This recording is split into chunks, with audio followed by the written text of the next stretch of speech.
Broadcasting from London, Ontario, Canada. This is Journeys with the No Schedule Man. Welcome. I'm Kevin Bulmer. We are here to celebrate and share the significance of our true selves and stories. And we've got a great story for you today with John Reiser, who is the president of Better Events Management Group. And at the time that we are recording this and delivering this podcast, what an interesting time to be in the events industry. And you can certainly put me in that group as well as the producer and host of Mo Mondays London. And while we're looking to have a conversation about our stories in general and how we arrived at where we are and what are some of the challenges that we've had to overcome, things that we've learned about ourselves, and we're certainly going to explore that with John. It's also, as I say, just a really interesting time to be navigating with what's going on in the world. But we are going to get to that in just a couple of moments. First, before we bring John into the conversation, there are a few people that I want to thank and acknowledge as making this podcast possible, including Diamond and Gold Treasures, some of the finest jewelry in the area, also offering jewelry repair, custom design, and layaway. You can find out more about them at diamondsgold.com. And when I say diamonds, it's a Z between diamond and gold and prior to the .com. If you're listening to the audio and you can't see the URL that's on the screen right now on the video, Provincial Glass and Mirror, thanks to Brett and his team, a professional full-service glass company owned and operated right here in southwestern Ontario, Canada. Provincialglass.com is where you can learn more about them. Thanks also to Carol at Trickett Financial, providing insurance and investments for Canadians and newcomers to Canada. I was just actually visiting with Carol yesterday, and I would certainly encourage you to reach out to her if she can help you with insurance or investments. Trickettfinancial.com is where you can find her. Also, the Turtle Tribe, which is my online coaching community. If you consider yourself a heart-centered entrepreneur, you will absolutely love it. In that global online community, we're there to help you stand out, connect, and grow, help you craft and communicate your message in a way that's unique to you, that speaks to your heart and produces results. And more than any of that, we're there to encourage and improve personal and professional growth through daily interaction, creativity, contribution, and collaboration. You can learn more and see if you think that's a fit for you at theturtletribe.com. Since we're all supposed to be locked indoors for the next little while, might be a good thing to look into at this particular time. Thanks also to Ryan and the team at Mulligan Realty Group from being available whenever you need them, to genuinely caring about you and the service you get. They do things differently at Mulligan Realty Group, the kind of realtor you deserve. You can learn more about them at mulliganrealtygroup.com. Matter of fact, I was just with Ryan earlier this week, one of my favorite people in the whole world, and I know that they'll absolutely take care of you. Thanks also to Mo Mondays London and Mo Mondays in general. The London chapter is the one that I am the producer and host of. Think TEDx meets The Tonight Show with a little bit of Muppet Show tossed in. We have events once a month at the London Music Club here in London, Ontario, Canada. We are perfectly willing to come to you if you are somewhere else in the world. Just send me a note. Give me a call. You can find out more at momondays.com/London. All of those are supporters of the podcast Journeys with the No Schedule Man. Really want to thank you for making the decision to take some time and invest it with me and with John as we get set for this conversation. John Reiser is the president of Better Events Management Group, and one of their signature events is the Better Business Expo, which features the community's most proactive suppliers of business services and solutions. And being there helps business owners and managers make their business better by saving money, increasing sales, simplifying operations. If you operate a business, it should be your business to be at those events. And as somebody who runs his own business and who has been in the trade show and the event management industry on a few different fronts, I'm especially interested in this kind of thing. And also, since it's my plan to be involved in the Better Business Expo when it comes here to London, Ontario on April the 2nd, at least at the time of this recording, it's my pleasure to welcome John Reiser to Journeys with the No Schedule Man. John, it's nice to see you, and isn't it an interesting time? How are you? How are you getting along these days? Yeah, like you said, it's a very interesting time. It's kind of, I think that many industries, especially the event industry, are going to face some serious challenges in the near future. And it's kind of it's a curveball for everybody, and uh, nobody has really been through anything like this before. So it's going to be an experience for everyone to kind of learn and grow and develop in different ways. This is one of the interesting things about a podcast, at least that I think is interesting, is that somebody may be watching this 5 years from the time that we are recording it, and everything that we're dealing with here in the present has long since been resolved and maybe become the new norm. But for those who are either joining us live or seeing or hearing this in the time frame around which we're recording it, which is the middle of March of 2020, the world seems to be kind of gripped with fear, and everything seems to be shutting down like a series of dominoes related to this coronavirus, COVID. What's it called? COVID-19. Is that what it is? Yep. And people are basically being encouraged not to go anywhere, and gatherings to shut down. And so for somebody like me who has so much of his livelihood reliant on speaking at events to groups, who runs his own event series, and somebody like you, John, where you're running events, and not to say that it's only scary for us, it is for everybody, but it's a really interesting time. What are some of the conversations that are going on with you and your team, John? Just as you watch all this unfold, what kind of questions are you guys and women kicking around and asking yourselves, and just trying to navigate through as this develops in front of us? Well, I think as a whole, there's some serious concerns about COVID-19 that extend like beyond the actual virus. It's more of the impacts that it's going to have, not only in our healthcare system, but the economy, and there's so many businesses that are going to be kind of impacted by the effects of the response that our Canadian government has in regards to trying to mitigate like the spread of COVID-19.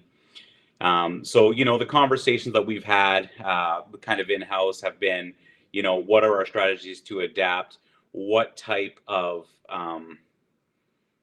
moves are we looking to make? And are we going to follow suit with some of the other organizations that are in our space? And I mean, there's serious decisions to make, because there's impacts on both sides of the fence, right? You can follow suit with the NHL or the NBA, or some other government events where you literally just put everything on hold and you postpone entirely. And the effects of that as a small business owner like myself are pretty impactful. As just a business on a business front is pretty impactful, because now your strategy is going to be, well, how is my business going to change to adapt to the changes in the economy? What are we going to do next?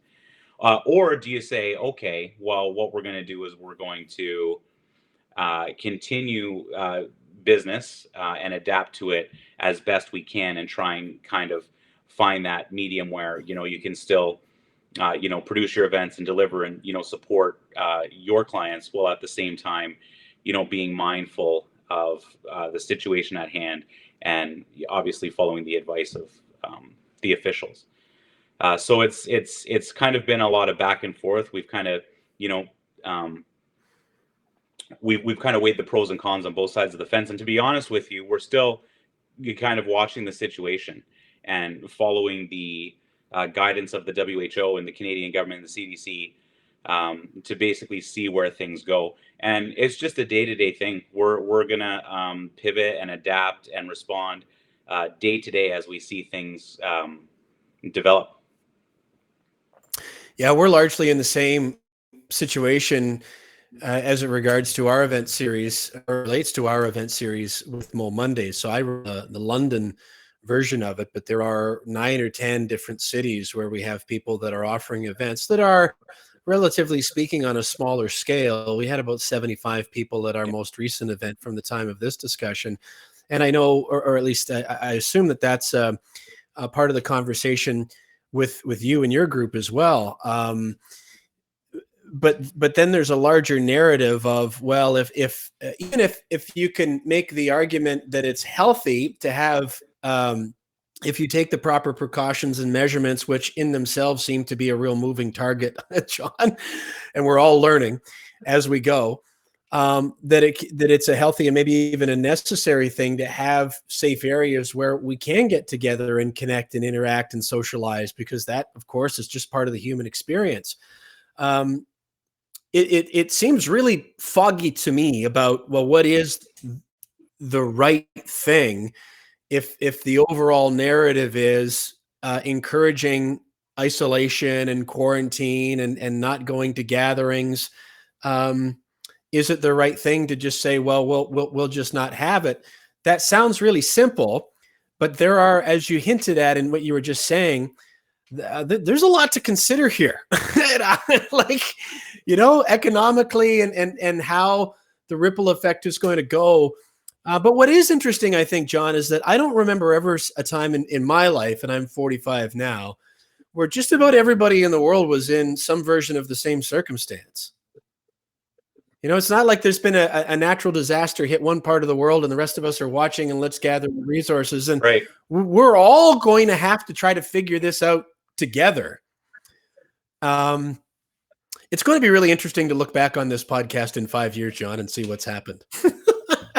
Because the world is going to continue to turn. Absolutely. We are going to figure out how to navigate through this. We are going to have events. The NHL and the NBA are going to start playing again. The Disney parks will reopen, and we're going to have a society. Absolutely. So if everybody can just breathe a little bit, we will get. And I didn't intend to make this a whole conversation about that, but I feel like it would be a bit tone deaf of us not to acknowledge it, because we're just seeing things, of course, literally drop.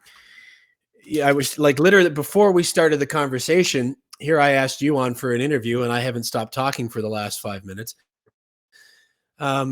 Just checking to see about my son's hockey practice for later today, and realize it's from last night to today, it's disappeared off the calendar, and there's a cross through the playoff game. So I'm like, okay, all right. So maybe this is the universe's way of getting us all present and living in the now, because we don't know what tomorrow is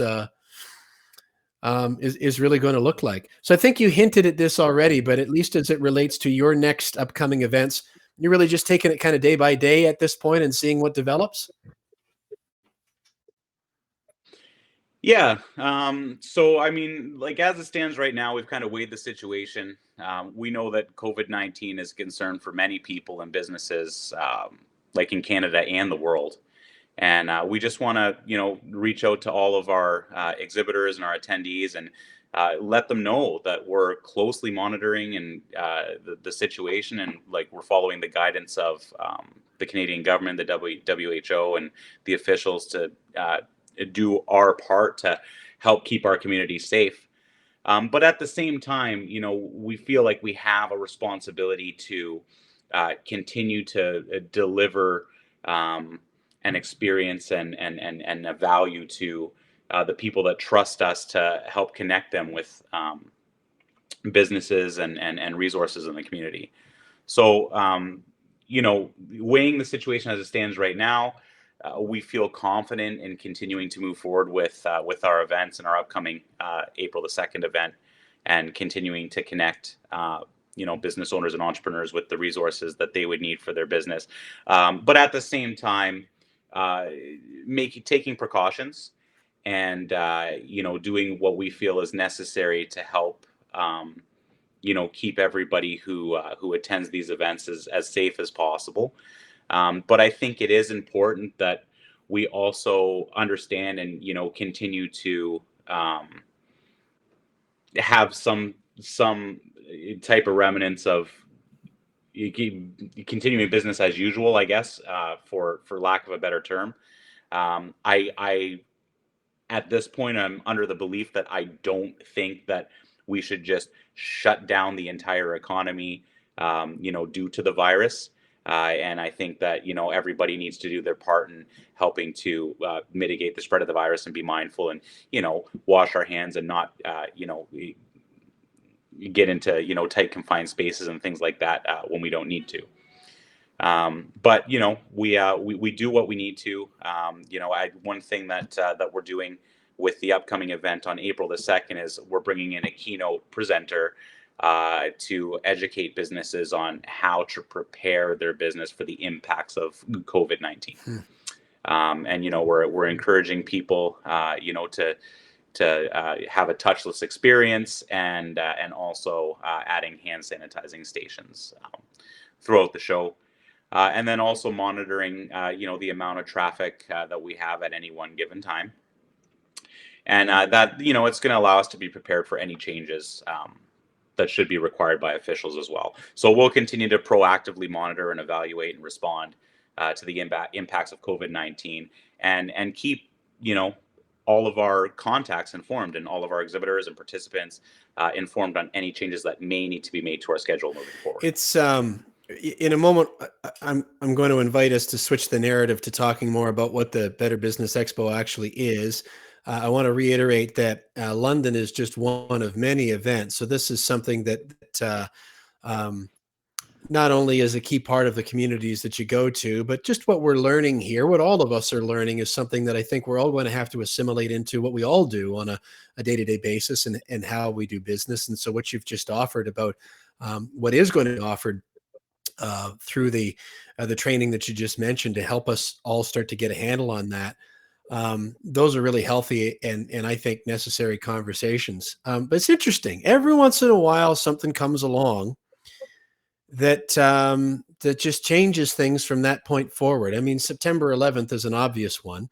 But I remember, was it 2003 or 4, somewhere in there, where we had just the entire electrical grid go down? Do you remember that? Where just there was it was down for a couple of days. Yeah, it was just like a brownout, and Mm-hmm. and I was the sales and marketing director at Delaware Speedway, a stock car racing track near London at that time, and I remember at that time there was a real narrative or a real debate of, do you continue to have the event, or do you not? Is it responsible to ask people to come out of their home, and as power got restored in different areas and gas was at a premium and all those kinds of things, it was a really polarizing topic. And I can't even remember. I think we ended up running the event at that time. But it's interesting because you're going to have a situation where people are split. And what do you do? You can't just live in a bunker either and go, well, there's this thing out there, so we'll just everybody shut the doors until it goes away, and then we'll be fine. I don't know that that's a really thought through proactive strategy, and it sounds like you feel somewhat similar to me in that regard. Yeah, I do. But I'll say this, like another point to the blackout of 2003. Yeah. I did have, and I noticed another factor, another experience that came out of that, and that was the sense of community. I remember that prior to that, because at the time I was living in Hamilton, and a fairly busy city at the time, and I didn't really know too many of my neighbors, and it's pretty much you might give a wave or a nod on the way by at the most, but I think most of us even now don't know their neighbor 3 doors down. And I remember during the blackout, coming out of the house and kind of just getting out in the air and things like that, or just going to the store, and the sense of community that was there, and the communication that we started having with our neighbors and other businesses that that are a part of the community and things like that. It was really refreshing in a sense, because you can get that sense of everybody is in the same boat. Everybody understands that we are all going through something together right now, and that is something that helps bring people together and address those issues collectively rather than being on your own. And I think that may be a lesson for us in business now, going through this pandemic, is how do we come together and weather the storm. That's really well said, John. I appreciate that you share that. There are always a couple of sides to it, and there is always a positive and good takeaways if we allow ourselves to see them. Let's talk about what the Better Business Expo actually is. Um, and how many other cities, at least at the time that we're having this conversation, is there a handful of cities that you're operating in? Are you not? Yeah. So we do a number of these events every year. 5 or 6 events are generally what like a trade show lineup will look like for us. This year we had a couple new markets that we had expanded into. We just finished our Niagara region event a couple weeks back. Great event. Obviously, London coming up is a new market for us to allow us to kind of reach the southwestern Ontario regions. But then we have, many events that are annual events, that have really become kind of marquee marquee events in their region. So, I mean, moving into our 7th annual Better Business Expo in Hamilton, we have an event, an annual event in Mississauga, an annual event in Markham, annual event in Ajax as well, produced in partnership with the Ajax Pickering Board of Trade in the town of Ajax. And a number of other markets as well that we produce these shows. And we also have an upcoming event in Ottawa this year. How did you get involved in this kind of work? we talked about this by on accident. the phone the other day. Yeah, I thought that's what you were going to say. What was can you maybe take us on the journey a little bit about sort of what you were doing professionally and how you fell into this by accident, as you say? Yeah. So my colleague and I, Matthew Shibley, who also happens to be my best friend, we had worked at competing event marketing companies. And one day he had given me a call. He said, my car broke down. I'm at one of my events. Can you come pick me up? And I drove down there, and I was, I walked through his event, and obviously, I had my feedback for him and whatnot, and he had his feedback for me. And it was a long drive back, Kitchener to Hamilton. And in that car ride, we had decided that we're going to quit our jobs and we're going to open our own event marketing company. And we're going to obviously just the idea at the time. So our company to this day is named Better Events Management Group. It's not called an expo. And at the time, the idea was what we're going to do is we're going to step in and handle event management for outside events. Things like, handling the event rentals and labor and, coordination and storyboards and all that kind of stuff that comes along with producing events on the management side. And as brand new entrepreneurs, we'd never been in business before. We had kind of those ideas of grandeur, if you build it, they will come. And we just had that kind of naive thought that, we're just going to get into business and we're going to get all this business. We're just going to do a great job and we're just going to keep getting, client after client after client. And obviously, as you all know, that didn't happen. And, we were kind of thinking about ideas as to, what we're going to do to market ourselves. I mean, we realized that was going to be the number one thing is, how are we going to market ourselves as an event management company? But also, as brand new entrepreneurs, we started realizing that, gosh, running a business is not easy, number one. And number two, there's a lot of things that you really need in business, like right off the hop. Just to name a few, like marketing resources, a website, an accountant, bookkeeper, gosh, any number of things. I mean, there's literally just so many. You're going to need phone lines. You're going to need internet. You're going to need all kinds of stuff. And one of the challenges that we were having is just kind of getting all the resources that we needed for our business. And we were finding those resources. The best way we knew how was just Google. We'd go on Google and, hey, what's next? What do we need? But also at the same time, we didn't know everything that we needed. We were just become more reactive than proactive.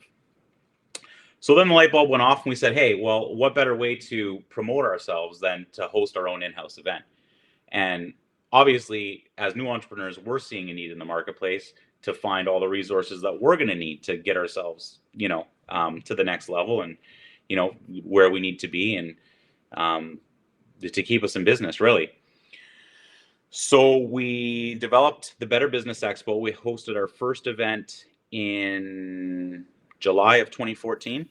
And it was pretty well received. We had over 80 exhibits in Hamilton at the Hamilton Convention Center. A couple hundred people came through the doors, and I guess took a life of its own. After that, the exhibitors were saying, "Hey, when's the next one? Can we do it again?"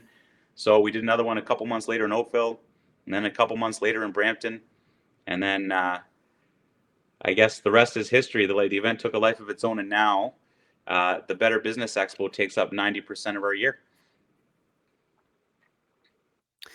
It's an interesting life, isn't it? In the event industry, I've got some experience there, both having run a stock car racetrack where you're hoping that you keep your the people putting on your show and the people who have paid to see it, alive for the most part. That's over dramatizing it, but it's definitely on your mind. And in the trade show and consumer event industry, when you're putting on the event, when you're promoting it, you're taking all of the risk. And it's not like a traditional model where you're available and open for business and to collect revenue 365 days or whatever percentage of time of the year. You're targeted toward a certain date, and you take your shot. But the venue gets paid, the exhibitors get their experience, the ticket holders get their experience, the suppliers all get paid, and all of the things that people don't really think about and would be shocked to know of what it costs just to even have a hydro drop or internet access or pipe and drape or to put a stage up or just what they'll charge in certain markets just to take your garbage away or the extra time just to unload. And what was it like for you when you really kind of got introduced to that and saw all those moving parts and pieces and realized Wow. Just how much risk you were assuming just to put this on? That's a good question. So when we first got into it, we cowboyed up.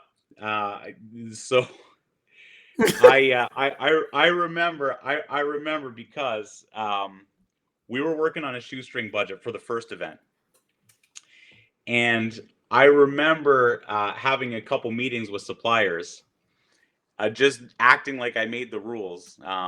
So I just fake it till you make it, I guess. I went in there acting like, we had done this for 20 years, and I guess, I had an event management background, but not in the same regard.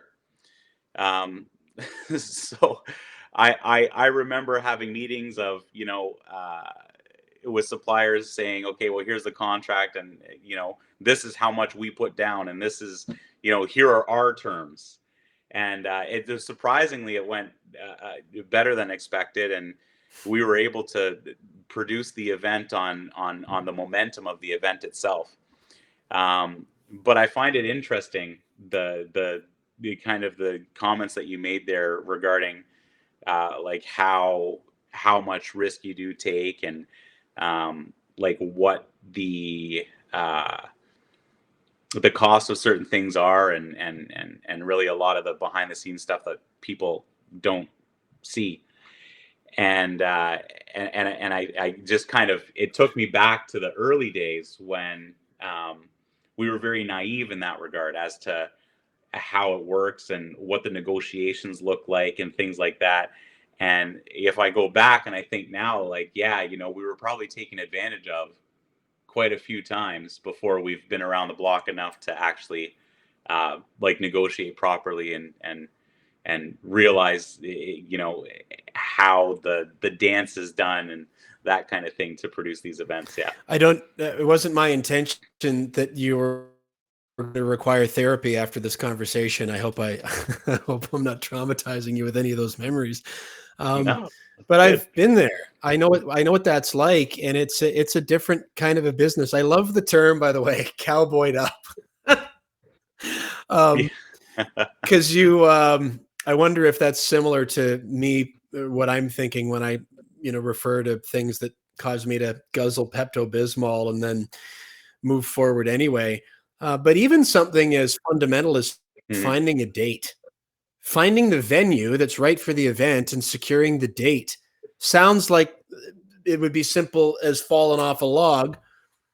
Sometimes it can be, but a lot of times it's not, is it? No, and it's really, you wouldn't think, but it is really something that you have to take into account. And there's a lot there is some trial and error involved.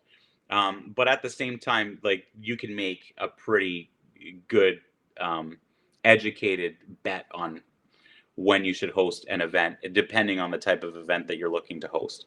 Obviously, business to consumer stuff's great on the weekend. Business to business stuff's great during the week. For us, we find our most successful events happen on a Thursday.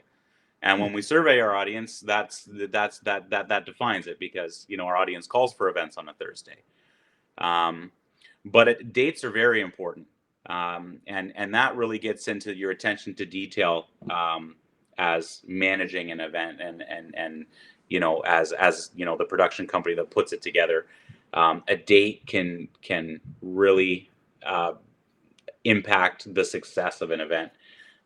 For example, we find, obviously, like I mentioned, doing our events on a Thursday are very successful for us, on the exhibitor side. An exhibitor can come out on a Thursday. They can do their business at the Better Business Expo, on a normal work day at, you know, somewhat regular work hours. Spend the morning in the office, come out in the afternoon to the Better Business Expo, afternoon to evening, meet with hundreds of business owners, executives, entrepreneurs, gather their leads. The great thing about doing it on a Thursday is they can go back into the office the next day and follow up on those leads while they're still fresh, rather than having them fizzle out over the weekend or something like that. As opposed to hosting an event on a weekend or on a Friday.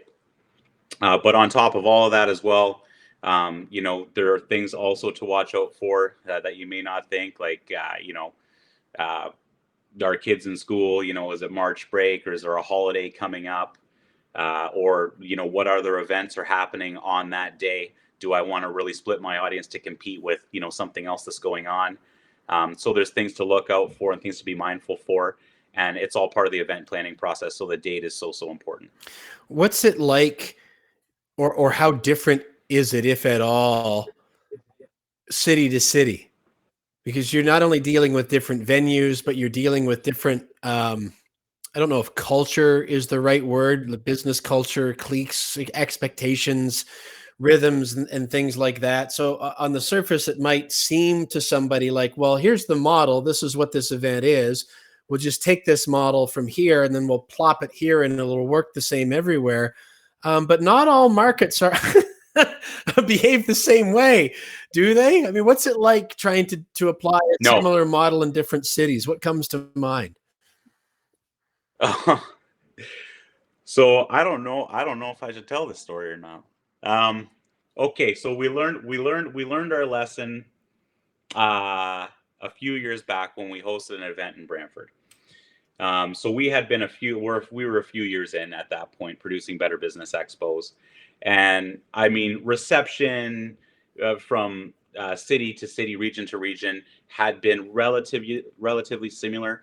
There were some, regions, markets that were a little better than others, but, for the most part, the same model pretty much applied, to wherever we went. And we had, early in the game, kind of learned to, network with, specific business groups and make partnerships, early in the process of producing these events, to ensure the most success out of them. But we kind of had the perfect storm come together. I think it was maybe 2017, 2016, 2016. I had just purchased a house in Brantford. Our AV specialist at the time, the company that we hired to do all of our AV, had just invested, in the local convention center that was just kind of renovated. So they had renovated, this is a big building in Brantford, to be the Brantford Convention Center, and our AV guy was kind of the exclusive AV person for the Brantford Convention Center, and they had put in all the AV equipment and whatnot. And they had approached us and they said, hey, we really want to market the Brantford Convention Center. Our AV person had kind of introduced us to them. And anyway, a long story short, they said, okay, well, why don't you produce a Better Business Expo in Brantford here at the Brantford Convention Center. We'll do a pro bono just to market us, and then that's what we can do for you in return. But Brantford was actually the first kind of smaller city that we had produced an event in. And we quickly realized like the culture was quite a bit different in the business community in Brantford. And for the most part, we were almost considered like outsiders coming in. Mm-hmm. And we got a lot of resistance from the Chamber of Commerce in Brantford, which I found it so funny, because normally we're members of so many chambers and we work hand in hand with so many chambers, produce events in partnership with so many chambers. And for me, it was just automatic. Like, we're going to go to the Brantford Chamber of Commerce and, they're going to open the doors and arms wide open and, they're going to be all in and they're going to help us and we're going to help them. And it's going to be great. And everyone's a family. And I couldn't even get a Brantford Chamber of Commerce membership. With I filled out the information. I gave him my credit card number. I called multiple times, emailed multiple times, and things kind of went south just after our first meeting when we had gone in there. But we were told that we wouldn't have a successful event in Brantford. We were told we'd never sell booths for the price that we're selling booths for. They just so happened to have a competing trade show that they sold their booths for like a third of what we charge for our booths, and it was an annual, like, smaller, just inter-chamber trade show that they produced in the community, 30 or so booths or whatever. But we did learn a lesson in Brantford, but we were, again, cowboys. We refused to give up or to lose. So we poured massive resources into producing our event in Brantford. It was a huge success. But on business wise or kind of profitability wise, I wouldn't say it was necessarily the best. But I will say that the culture in the business communities does vary from region to region, and the methods in which you connect with those business communities can be very, very different, and your model can be very, very different from community to community. So that's kind of something I'll keep with me always, is our experience in Brantford. But I will say that the event that we produced in Brantford to this day is still the largest B2B trade show and conference that was ever produced in Brantford, with over 70 exhibitors, and our audience was upwards of 500 business owners, executives, and entrepreneurs through the doors for that event. And that's a feather that we can wear in our cap. That's neat. It's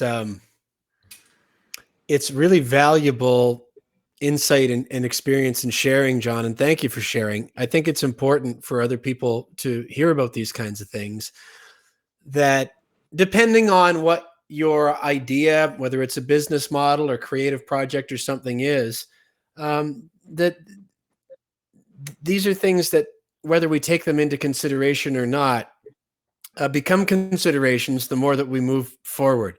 And it doesn't mean that we can't move through some of those challenges, but it is interesting. And I guess the flip side of that is that part of what would keep things maybe fresh and interesting in a business like yours is that each show, while it's the same kind of basic model, I'm guessing that each event and each city has sort of its own unique flavor and personality. How fair is that?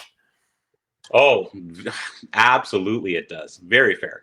And I'll say this: most of our events are, for the most part, regional events. The vast majority of our exhibitors come from the surrounding area in the region, and there's a culture there.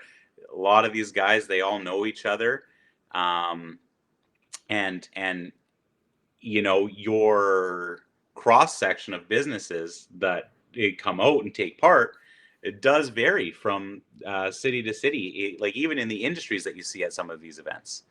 So, for example, the difference between like our Markham event to our Hamilton event is quite different. In Markham, you see kind of a lot of technology businesses and things like that. A lot of cultural businesses you'll find in like the Markham region, not only coming out as like attendees, but also exhibiting at the trade show. Whereas in like Hamilton, for example, you'll find a lot of like family run businesses and like smaller, almost like boutique style um, organizations that are extreme. They're great, and it's really a different kind of feel as to the community at these events. I'm curious about um, what your experience has been with London so far. Is this your first, the one that's coming up at the time where we're having this conversation? Is this your first time in London? Yeah, yeah. So London will be the first annual Southwestern Ontario Better Business Expo. There's some unique things about London that have been really great. The first kind of thing I'll mention about the London Trade Show is it's actually being marketed slightly differently than some of the other events that we've produced. So our marketing radius for this in particular event is quite a bit broader. Um, the event itself is being marketed as the Southwestern Ontario Better Business Expo. There's been a lot of call from our database and some of our exhibitors. A number of our exhibitors are already from London, so there's been a call for us to have a Southwestern Ontario Better Business Expo for quite some time. This was the year to do it, and the Southwestern Ontario Better Business Expo is being marketed all the way from Chatham, Kent, up to Brant County. So it's quite a large radius marketing, as well as obviously the focus being directly in London. So that's something that's a little bit different about this event. The reception has been really great from some select groups, but I find that this in particular London event, it's almost like a cross. It's like a cross between a large market trade show and also at the same time like a smaller community trade show. It's really unique in London. So we've partnered with some amazing groups like the Awesomepreneurs has been just awesome in regards to like what they have done to help spread the word about this great event coming to the community. They have over 100 members that meet monthly in London, and they've been great to partner with us, and we're so happy and excited to have them host their monthly networking event directly in the Better Business Expo this year in London. We're so pleased to have you, Kevin, as our keynote speaker at this event, with the presence that you have in London, and being on this podcast and having the opportunity to kind of spread the word throughout your networks. And some of our partners in London have been really, really like over the top supportive, and it's really just it's so touching to see that, because you don't get that everywhere you go. But at the same time too, I'm also finding that there's some of that like almost that like closed community stuff going on in the London region, where there's been some areas where we would have found marketing resources that are kind of having a little bit more of that like closed ecosystem approach. And it's been like a really unique feel in London. But I really have to say that the reception for this event as a whole has been really incredible, as far as registrations from exhibitors of the community, different business organizations that want to be a part of it and that they're excited to have it. We know that, Southwestern Ontario doesn't really have anything exactly like the Better Business Expo. So we're glad that, a lot of businesses are seeing the opportunity and kind of wanting to become a part of it. And we're just so happy to have those partnerships, to make them a part of it. And those are relationships that we're looking to carry on and move forward into future years. How has the way that you market the events changed, if at all, over the last 5 or 6 years or so from the time that you really got going? Because there's been a lot of change, and as you noted, each market is a little bit different. Yeah. So to restate myself, how if at all, has the marketing of just building the awareness and reaching out to people and letting them know this is something that they can come to and enjoy, and letting them know what it is, how's that changed? So I think the biggest change to our marketing has been taking a more collaborative approach. I found that has really equated to our largest and most successful events. Um, we're fortunate enough to have built a following across the GTA. We're fortunate enough that people travel from overseas to attend the event, both to exhibit and to attend. We're fortunate enough to have developed a name that people can trust to kind of find the resources that they need for their business in like the environment that we provide them. Um, but really, the reason we have we're that fortunate is due to our partners and the people in business with a following and the influencers and like the people that we collaborate with, that have made those introductions and that have kind of given us the opportunity to deliver to their audience. That's really how our approach has changed in the past 5 years. That has really kind of spearheaded our success in the regions, and that's really for example, the Chamber of Commerce is great in many of the regions that we produce these events. We just had our first annual Better Business Expo in Ajax last year, and we were actually brought in by the Ajax Pickering Board of Trade, who had a regular trade show that they had produced in the region for years, and the town of Ajax, who also had a smaller B2B trade show that they produced for just organizations that were involved through their economic development or not-for-profit type business initiatives. So that we were fortunate enough to have a name strong enough that they brought us to the table and said, hey, here's what we have going on. We have a couple of events that we do, and we thought it might be an idea to host this as a Better Business Expo joint effort together. Well, it turned out to be one of our largest and most enthusiastic shows to date. And people in the region are very, very excited to get involved in the next one. And that's really what it's all about, is just being the glue that brings many of the organizations in the business community together has really been kind of the key to the success. What's a day in the life like for you, if there even is such a thing? Like, because you've got event day and the day prior to and just after an event are a little bit of an anomaly from the day to day leading up to. But keeping that in mind, you've got different events in different cities at different points of their cycle that you've always got to be Yeah. aware of, I suppose. So there's a lot of Yeah. pardon me, a lot of moving parts and pieces all at one time. And then all of a sudden, when an event in a certain city arrives, you've got to galvanize your focus and lock in. And that pretty much takes over your world for a while, I'm guessing. But how would you describe the life of a president of an event management group? I feel like I feel like we go through these stages, right? Um, as an event planner yourself, you've probably experienced some of this as well. And when you have a schedule of events coming, it's almost like it's preparation, preparation, preparation, and then everything's light speed.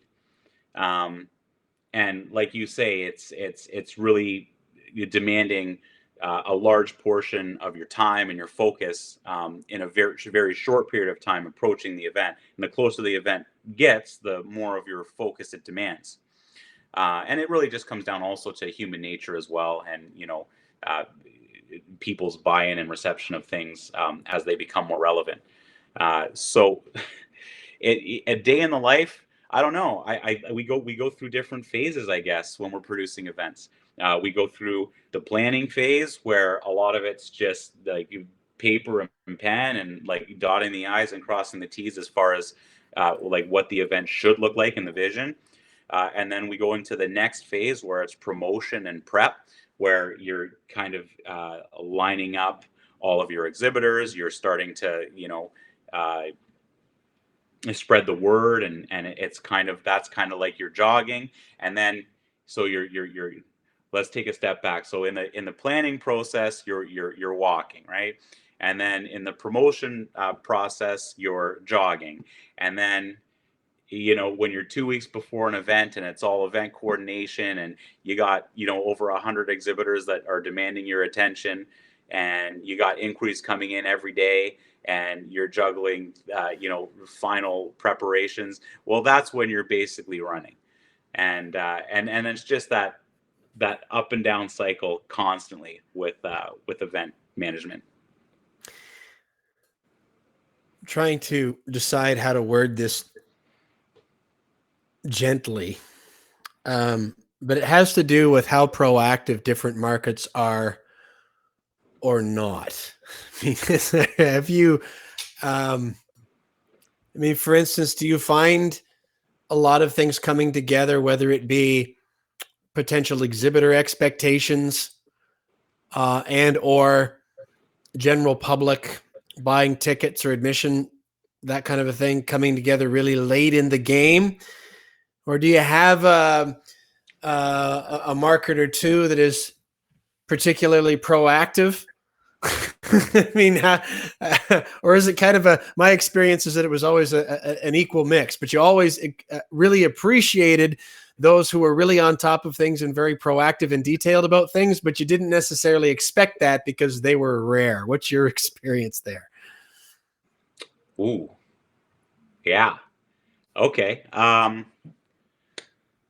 So look, we we we definitely have that challenge that every event has, and that is when we take it back to like that human nature, right? You'll put it off, you'll put it off, you'll put it off, and then you'll realize, oh, it's tomorrow, and then you want to go, right? Yeah. Um, so are some markets more proactive than others? Maybe. But I do find that for the most part, like we've kind of coined a phrase here in the office. We just call it the hot zone. And the hot zone Hmm. is about 3 weeks or less before an event. It's in the 3 week or less time before an event. That is the hot zone where everybody wants an exhibit or wants to get tickets to the event. And it's almost like it's all or nothing. And then the time before that, you're putting a lot of resources into spreading the word and having those touch points and letting people know. um, you're always happy to have your proactive clients, because you announce your schedule at the beginning of the year, they book all their booths in advance, and you know it's all said and done. Or you have your following in your database when we say we have these events coming up, and they go to your website and they register their tickets. It's all said and done. But the percentage of those people is far less than the percentage of people that want to get things done in the last 3 weeks. So that's that the hot zone for us is during that time frame. And I feel like it's the nature of the business, and it's human nature, and we embrace it. And that's why there's a lot of things like, yeah, I guess maybe trade secrets that we have that we utilize during that hot zone. to give our events the best outcome possible. I love that. The Hot Zone and Cowboying Up. If you ever write a book, The you two can call it. phrases of the day. Yeah, you can call it Cowboy Up in the Hot Zone with John I like it. Reiser. Yes. There you go. Throw a trademark on that. I wasn't trying to paint you in a corner with that question. I was trying to set it up to help pat you on the back a little bit and give people that are watching and listening a little bit more perspective on, I think, kind of as a culture, and I'm generalizing irresponsibly here, granted, but that we expect things to be a certain way. We want them how we want them, but aren't necessarily always willing to do our part, meaning that we are kind of last minute creatures. And I don't mean that as a criticism to myself or anyone else. Life is hectic, and especially if you're operating and responsible for a small to mid-sized business, that always has my complete amount of respect because it's the ultimate accountability. But it means that you're putting yourself in a situation where you're spinning a lot of plates all at once on top of just how hectic and busy life can be. And there are a lot of moving parts and pieces to participating in an event like something like the Better Business Expo. And my experience when I was in that line of work, John, was that you would always get some who would just sort of wake up last minute. It was not uncommon that it would happen like during move-in of, oh, well, I wanted carpet for my booth, or I didn't order. And, of course, Yeah. there was always an opportunity to do that. It was going to cost more, but, or things that just get thrown at you last minute, but that people still expect the full experience. And in the position that you and your team are in, when you're in the hot zone, you have to be agile anymore, don't you? I mean, you've got to, I think you have to meet that with an equal mix of structure and sort of training and expectation for the next time, and compassion of what life is really like for the people that we ultimately are serving. But it does put you in a challenging position. And that's something that I hope people appreciate when they come and they see a well-run event like the Better Business Expo, that there are things like that going on, probably even behind the scenes over the radio, communication between the people organizing the event as it's going on. And a well-run event is a sign of somebody who really knows how to be agile in the hot zone. I got to clip that audio and repurpose that. But it's a real dance, isn't it? Yeah. Yeah, absolutely. And, I don't know if there's an event that exists that doesn't have, multiple fires on the day of the show. And again, it's just another thing that comes with the territory. And it's just how you respond to that, I think, really you can define your event for people. And customer experience, in my opinion, is everything. And you have, for us with the Better Business Expo, we have two customers. We have our exhibitors and we have our attendees, and they both have different expectations out of the event. And it's really important to us that if one of our exhibitors feels like that there's something missing, it's important for us to do everything we can. So we'll look for ways to obviously say yes and take care of our exhibitors to the best of our ability during the show. And like I say, with events of this size, so some of our events are 150 plus exhibitors. That could mean taking care of a lot of people at one given time at an event, while at the same time making the experience seem seamless for the audience coming through. It's important for our attendees when they come to the expo to feel like they're being taken care of with all the resources they need for their business, while not having anything that's going on behind the scenes really prevalent to them where they feel like maybe something's not going as well as it could be. What comes to mind when I ask you what are the favorite parts for you of what you and your team do? I have a lot of favorites. That's a tough one. Take all the time you want. Well, I mean, the obvious is just the impact that we have, and the relationships. Gosh, I think probably my favorite is the relationships that we have with our partners, with our regular clients and our exhibitors and our attendees. And it's not so much of a notoriety thing. It's just having those people that you shake hands with on a regular basis that you started out as business relationship. You started out as clients, but now you're kind of entering into borderline friendship territory. That people that you've done business with for multiple years that know your name, and you can relate to them on various different levels, and being able to have those relationships where it's okay to give them a call and ask their opinion on something, and connect on more of a personal level. So those associations and those relationships, I think maybe that's my favorite part about producing these events, is because we get to meet new people all the time. We have many relationships that happen every single year that I know are going to be something that's carried on for many years to come. And then also just knowing that we're doing good. That's an important thing, hearing from people, gosh, I came to this event, I had such a good experience. God, it was so great. I've never been anything like this before. Oh, this is the first time I heard of you guys. I came out to this show. It was so good. When's the next one? Oh, I made so many connections here. Oh, I'm so glad I came. Things like that, to know that you're giving somebody something of real value, that you're helping them out in their business, and they're appreciative of that.